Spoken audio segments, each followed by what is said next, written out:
안녕하세요. 밴쿠버에 사는 장인영입니다. 오늘은 성경으로 본 박근혜 대통령 그 탄핵 사건에 대해서 같이 얘기를 나누고자 합니다. 사무엘하 15장 1절부터 제가 읽어보겠습니다. 이후에 압살론이 자기 일을 위하여 병거와 말들을 준비하고 전배 50명을 세우니라. 압살롬이 일찍 일어나 선문길 곁에 서서 어떤 사람이든지 송사가 있어 왕에게 재판을 청하러 올 때에 그 사람을 불러서 이르되 너는 어느 성 사람이냐?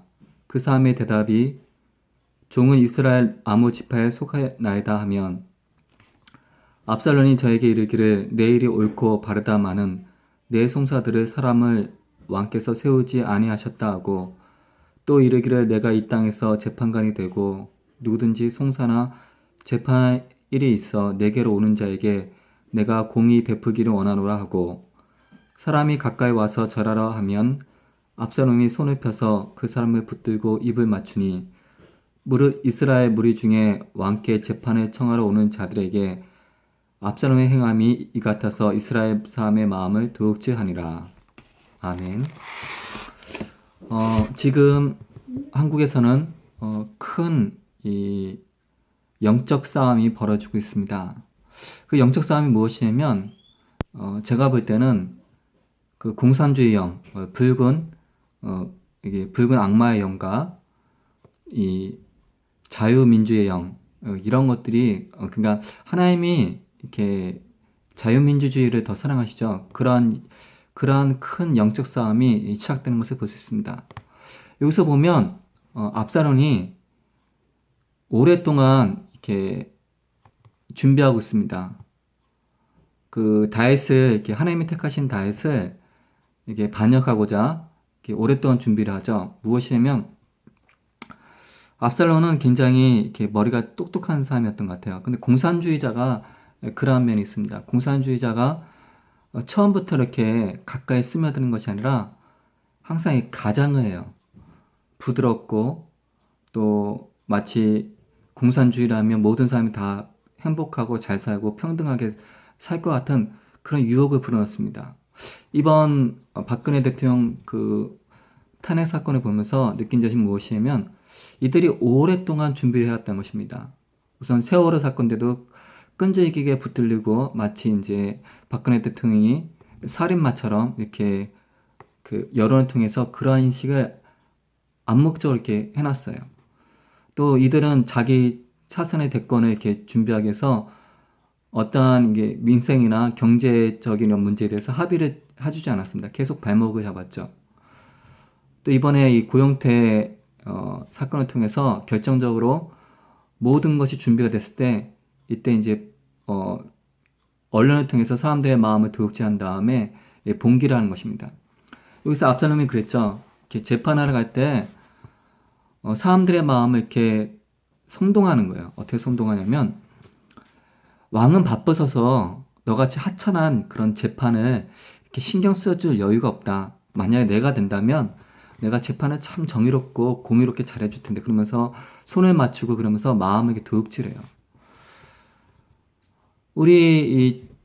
이렇게 사람들이 지금 고영태 녹음 파일이 드러나면서도 사람들이 이렇게 진실을 못 보는 것은 뭐냐면 언론은 이미 도둑질하였고 또 오랫동안 이 미움을 이렇게 줬기 때문에 사람들 마음에는 이 박근혜 대통령이 탄핵당한 것이 마땅하게 느끼게 한 것이에요.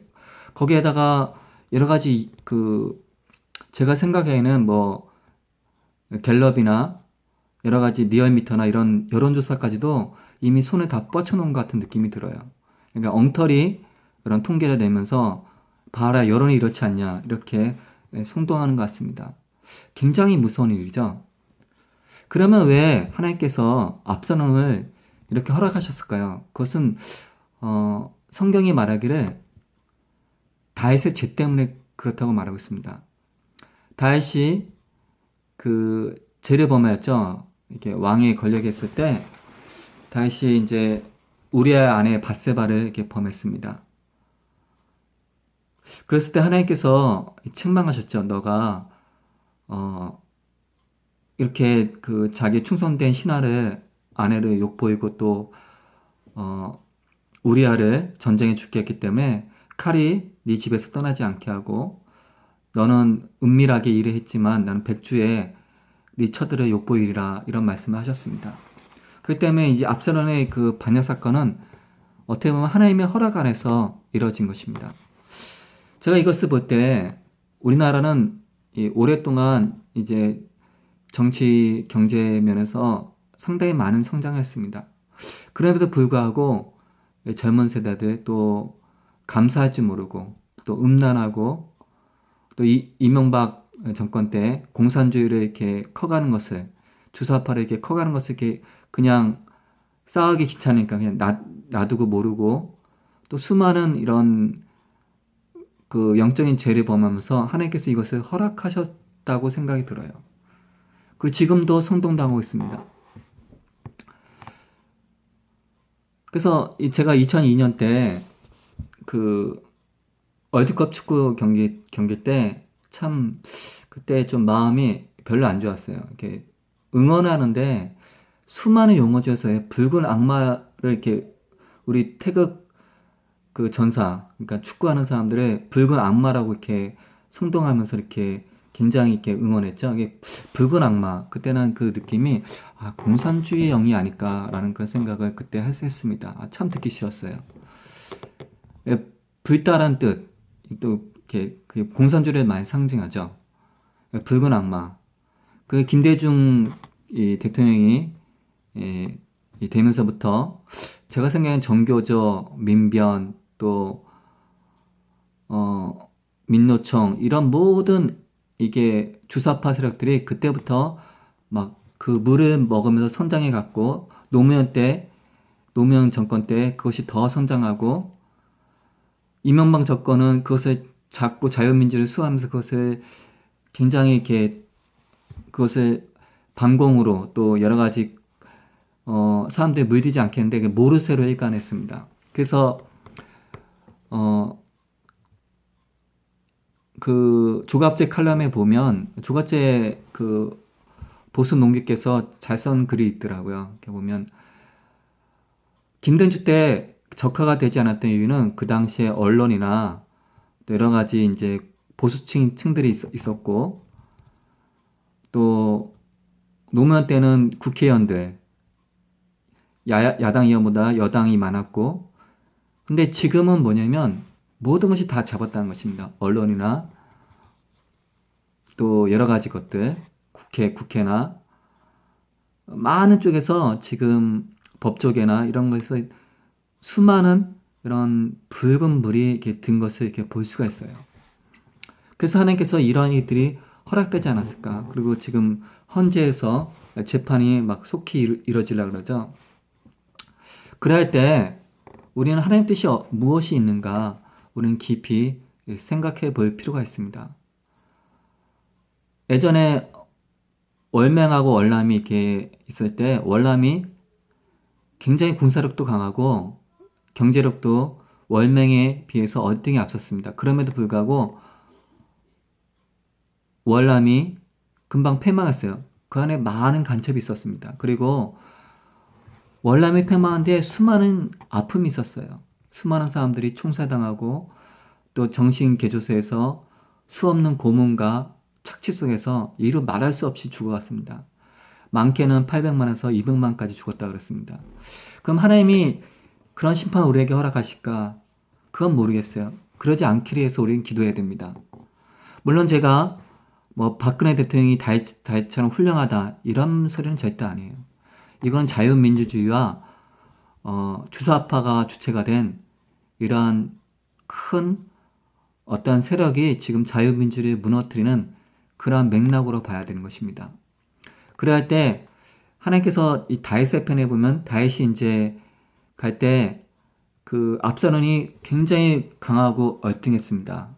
그래서 다윗이 막 쫓겨나시 도망가죠. 그리고 하나님의 말씀대로 다윗에 남겨진 첩 10명이 백주에 그렇게 안 좋은 일이 생겼고요. 또 다윗의 말대로 칼이 막 떠나지가 않았어요. 그런데 불구하고 하나님은 다윗을 다시 세웠어요. 왜냐하면 다윗은 그래도 하나님의 편에 합당한 자고 그리고 회개했던 자였기 때문에 그가 섰던 것입니다. 우리는 어떤 편에 서냐? 이것이 대단히 중요해요. 지금 많은 언론들이 거세게 드러나고 마치 그렇지만 그 속 중심을 봐야 돼요. 그 뿌리가 어딘가. 그래서 촛불의 뿌리를 이렇게 가만히 보면 민노총이나 정교조나 이런 데서 많이 나오죠. 그들이 주체가 됩니다. 왜요? 뿌리가 그렇기 때문에 그렇습니다. 여러분 태극기 집회에 뿌리 막 민노총이나 정교조가 나옵니까? 절대 나오지 못하죠. 왜요? 뿌리가 다르기 때문이에요. 그리고 만약에 적화된다면 수많은 교회가 문을 닫아야 되고 지금 뭣도 모르고 지지했던 사람들은 많은 고통을 당할 수 있습니다. 이것이 저의 그냥 일종의 그냥 지나친 근심이면 기우였으면 좋겠습니다. 그러나 지금 돌아가는 현실은 그렇지가 않은 것 같습니다. 왜냐하면 안희정 씨 나오셨죠. 안희정 씨 주사파죠. 왜냐면 그 대학교 때 데모하고 이런 거 다 나와요. 유튜브에 잘 보면. 주사파가 뭐냐면 김일성 충성을 한다는 그런 것입니다. 그러니까 발톱을 숨기고 있어요. 그러니까 좌우합작처럼. 공산당 정현준 역부입니다. 좌우를 합쳤다가 나중에 우를 잘라내는 법. 속이는 거죠. 근데 일반 국민들은 잘 모르고 있어요. 또 문재인 씨 연방제 주장하죠. 연방제 무섭다고 제가 얘기를 전에 했습니다. 연방제 남북한에서 국회의원 뽑고 나중에는 뭐 여러 가지 정당이 나오지만 당연히 김정은이 되죠. 김정은 되면 당연히 우리가 노동당에 속해서 집회 결사의 자유와 모든 모임과 모든 언론은 통폐합되고 죽음의 현장으로 끌려갈 것입니다. 그것을 모르고 있다는 것이에요. 그렇기 때문에 하나님께서 지금 일으키신 것이 그래도 감사한 게 뭐냐면 태극기 집회가 지금 흥황하게 일어나고 있습니다.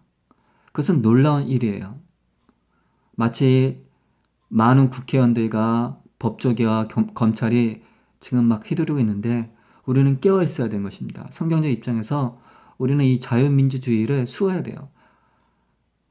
그 뿌리를 보면서 그리고 언론에 우리가 속았다는 것을 여러분 많이 옆에 사람들에게 인지시켜줘야 돼요. 많은 사람들은 속았어요. 압살롬한테요. 왜요? 압살롬의 그 큰 키와 또 손에 입을 맞추면서 마음을 뺏었습니다. 많은 사람이 언론, 특히 네이버, 자이버죠. 너무너무 거짓말을 많이 해요. 제가 볼 때. 촛불을 막 띄웁니다. 촛불이 10만도 안 나는데 80만이 된다고 그걸 메인라인에 떠요. 그리고 태극기를 보도도 하지 않을 때가 많습니다. 왜요?